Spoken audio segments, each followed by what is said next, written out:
like I said, it's the holiday, Memorial Day edition of the Africa Daily Show. Right, we're about to get into the African Champion segment, and I don't need to mention it again. And hey, Osagyefo, Dr. Kwame Nkrumah is our African champion today. African champions. African champions. African champions. African champions. Aside his massive contribution and spearheading the struggle towards attaining independence, the Ghanaian independence, one of his major visions was to see the actualization of the unity of Africa. By so doing, his establishment of the government of Ghana, aside its mandate to the Ghanaian people, also directed its efforts to promote the interest and advancement of all African people in their pursuit of freedom and social progress.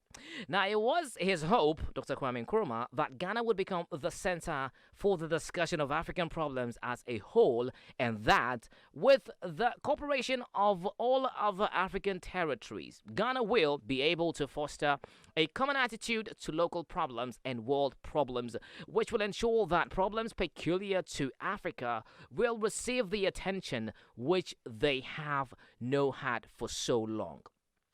His aim is to work with others to achieve an African personality in international affairs. Now, in 1958, Kwame Nkrumah also managed to utilize his diplomatic savoir-faire to host the All-African Peoples Conference in Africa.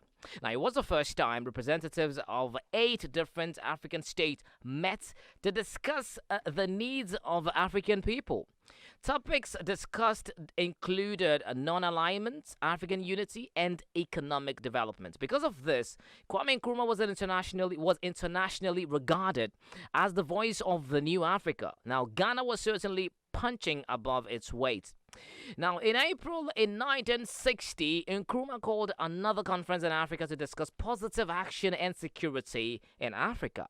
More specifically, Nkrumah wanted to discuss apartheid in South Africa and the French testing of nuclear weapons in the Sahara. Again, ahead of his time, Nkrumah denounced the South Africa's institutionalized racism, which lasted until 1990. Now, like I said, if you want to talk about Kwame Nkrumah, it's not a day talk. It's not a day discussion. It's more of like it's a discussion for more of like a whole month, because the things that he did, that he contributed to, to lead into the struggle to attaining independence, and of course the whole of Africa as a whole. Trust me, it's not just one day conversation. So yeah, our African champion today, Osagyefo, Dr. Kwame Nkrumah. You be champion.